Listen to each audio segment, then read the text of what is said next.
மக்களவையில் தாக்கல் செய்யப்பட்டுள்ள வக்ஃப் வாரிய சட்டத்திருத்த மசோதாவுக்கு எதிர்க்கட்சிகள் கடும் எதிர்ப்பு தெரிவித்த நிலையில் நாடாளுமன்ற கூட்டுக்குழுவுக்கு அந்த மசோதா அனுப்பி வைக்கப்பட்டது.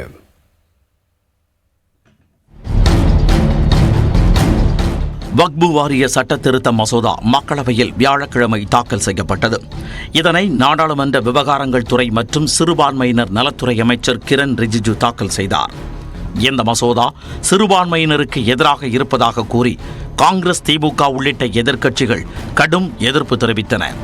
மசோதாவுக்கு எதிர்ப்பு தெரிவித்து பேசிய காங்கிரஸ் எம்பி KC வேணுகோபால், முஸ்லிம்கள் அல்லாதவர்கள் வக்ஃப் வாரியத்தில் உறுப்பினர்களாக அங்கம் வகிக்கும் வகையில் சட்ட திருத்தம் உள்ளது மத நம்பிக்கைக்கு எதிரானது என கூறினார். This bill is specialized for Maharashtra Haryana election. This bill is specialized. But you don't understand that. Last time people of India clearly taught a lesson to you.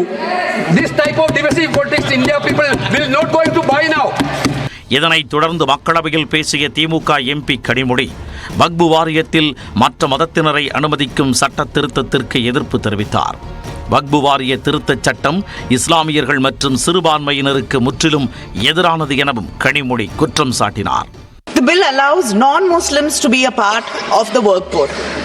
Like many people here have raised a question that will it be possible for a Muslim or a Christian to be part of the board which manages a Hindu temple? Would you allow that? மதத்தால் நாட்டு மக்களை பிரித்தாளும் செயலில் மத்திய அரசு ஈடுபட்டுள்ளதாக Hyderabad MP Asaduddin Owaisi விமர்சித்துள்ளார். வக்ஃப் வாரியத்தின் அதிகாரத்தில் திருத்தங்களை செய்ய வழிவகுக்கும் வக்ஃப் வாரிய சட்ட திருத்த மசோதா மீதான விவாதத்தில் பேசிய அவர், மத்திய அரசு முஸ்லிம்களின் எதிரி என்பதற்கு இந்த மசோதா ஒரு சான்று என காட்டமாக விமர்சித்தார். No existing law, whether non-religious or personal, limits the right of a person to will their property or dispose it.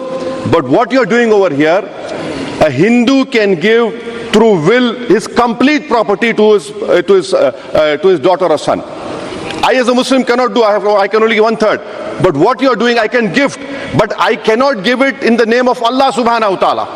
வக்ஃப் வாரிய சட்ட திருத்த மசோதா யாருடைய உரிமையையும் பறிக்காது என்று விளக்கமளித்த அமைச்சர் கிரண் ரிஜிஜு, இதுவரை அதிகாரமற்றவர்களுக்கு உரிய அதிகாரத்தை மசோதா வழங்கும் என குறிப்பிட்டார். மத ரீதியான அமைப்புகளின் சுதந்திரம் மீது எந்த தலையீடும் இந்த மசோதாவால் இருக்காது என்றும் கூறினார். Members of Parliament को किसी भी धर्म से जोड़ना सही नहीं है. हमने ये नहीं कहा कि वक्फ बोर्ड में इस धर्म को लेके आना चाहिए. हम नहीं कह रहे. हम ये कह रहे मेंबर ऑफ पार्लियामेंट वहाँ मेंबर होना चाहिए. अब वो मेंबर ऑफ पार्लियामेंट अगर हिंदू है या अगर क्रिश्चियन है तो हम क्या कर सकते हैं? பின்னர் எதிர்க்கட்சியினரின் கோரிக்கைப்படி மசோதாவை நாடாளுமன்ற கூட்டுக்குழு பரிசீலனைக்கு அனுப்பி வைக்க அமைச்சர் கிரண் ரிஜிஜு ஒப்புதல் தெரிவித்தார்.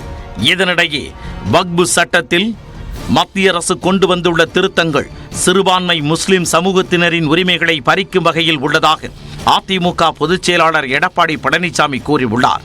அரசியலமைப்பு சட்டம் வழங்கியுள்ள மத சுதந்திரத்தை மறுக்கும் வகையில் உள்ளதாகவும் அவர் குறிப்பிட்டுள்ளார்.